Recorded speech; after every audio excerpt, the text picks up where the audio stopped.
In the city of Seattle, Washington, where rain often painted the windows in silver streaks and the evenings carried a chill from the Puget Sound, lived a woman named Rachel Carter, a 36-year-old high school teacher known for her warmth, strength, and patience. She was married to David Carter, a hard-working civil engineer who often returned home late after long shifts. Together they had a 14-year-old son named Ethan, whose laughter and energy filled the house with life. Their home sat on a quiet suburban street surrounded by tall pine trees, and while the family's life seemed ordinary from the outside, moments of struggle, love, and resilience lived within its walls. One evening in late autumn, a storm moved across Seattle. The sky darkened with heavy clouds, thunder rumbled in the distance, and soon rain pelted against the roof with a steady force. Rachel had been in the kitchen preparing dinner, humming softly to herself, while Ethan sat nearby working on his homework.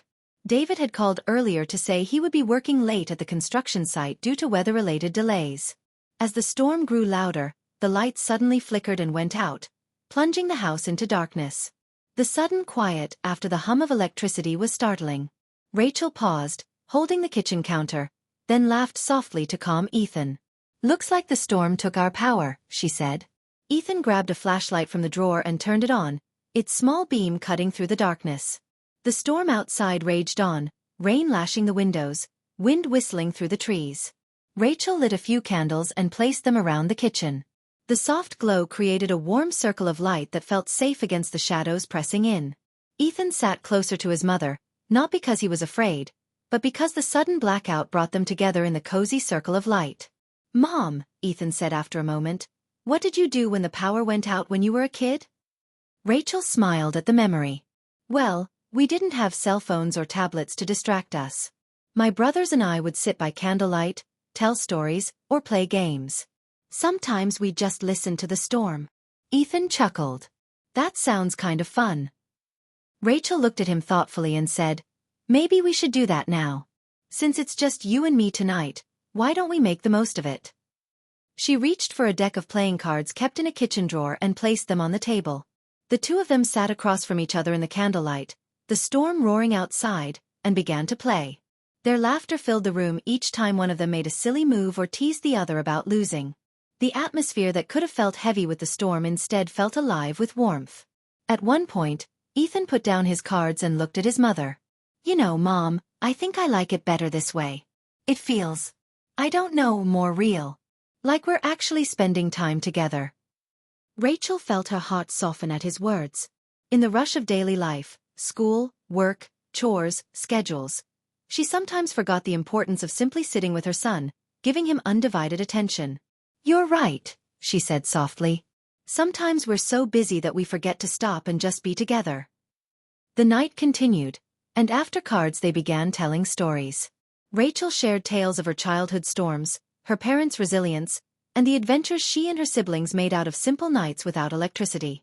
Ethan listened intently, sometimes laughing, sometimes asking questions. In return, he shared his own thoughts.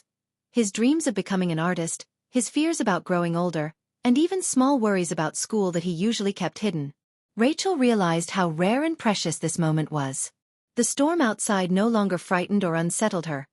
Instead, it seemed like nature had given them a gift, time to connect. As the evening deepened, they made sandwiches by candlelight and ate together in the kitchen. Max, the family's golden retriever, sat at their feet, sensing the closeness and wagging his tail happily. Rachel and Ethan continued talking until the storm began to calm. By then hours had passed, and still the power had not returned. Finally, Rachel suggested they build a small blanket fort in the living room, just like she used to when she was a child. Ethan's face lit up with excitement, and soon they were dragging pillows and blankets, laughing as they created a cozy space lit with candles. They lay side by side inside their creation, listening to the last drops of rain on the roof. In the quiet, Ethan whispered, "Thanks, Mom. This was the best night in a long time." Tears pricked Rachel's eyes. She wrapped her arm around him and whispered back, "It was for me too." The power eventually returned, lights flickering back to life, but neither of them rushed to turn off the candles or leave the fort. The storm had passed, but the bond they strengthened that night would stay with them far longer.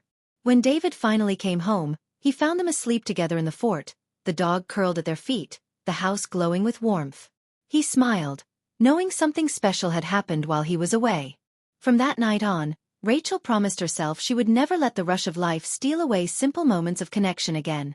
And Ethan carried with him the memory of the night the storm knocked out the power, but gave them back something even brighter. The reminder that love, presence, and time together were the most powerful light of all.